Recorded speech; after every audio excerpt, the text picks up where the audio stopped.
ఇదే అర్థం కాని వాళ్లకు అర్థమయ్యేట్టుగా చెప్పడం. కొంతమంది మాట్లాడుతూనే ఉన్నారు. కనీసం మీ జీవితంలో ఒక్క కుటుంబాన్ని బాగు చేశారా? కుటుంబాలు నాశనం చేశారు.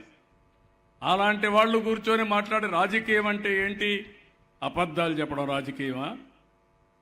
పింక్ డైమండ్ లేకపోతే పింక్ డైమండ్ మా ఇంట్లో ఉందని చెప్పి ప్రజల్ని మభ్యపెట్టి నేను 100 కోట్లకు దాని మీద డెఫర్మేషన్ కేసేస్తే మళ్ళా అధికారంలోకి వచ్చి అసలు పింక్ డైమండ్ లేదని మళ్ళా కోర్టులో కేసు విత్డ్రా చేసుకుంటే కాదని ప్రైవేట్ వాళ్ళు పెట్టి నేను దాని మీద ఫైట్ చేస్తున్నా.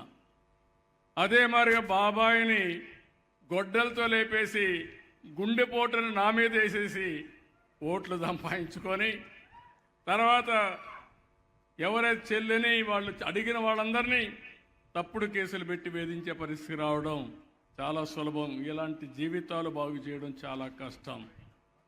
ఈ విషయం మీరు గుర్తుపెట్టుకోవాలి. సాక్షుల్ని తారుమారు చేసేయడం, చంపేయడం. ఇప్పటికే 6 మంది పోయారు. మీరు కూడా ఉండేవాళ్ళు ఒకటి గుర్తుపెట్టుకోవాలి. నేను ఈరోజు మోటివేట్ చేసేది కష్టమైన పని, మాటలు చెప్పడం సులభమైన పని. వీళ్ళను తిప్పించడం, వాళ్ళను ఒప్పించడం, వీళ్ళకు నచ్చ చెప్పడం, దారి చూపించడం అనేది ఒక చరిత్ర. వారు ఒక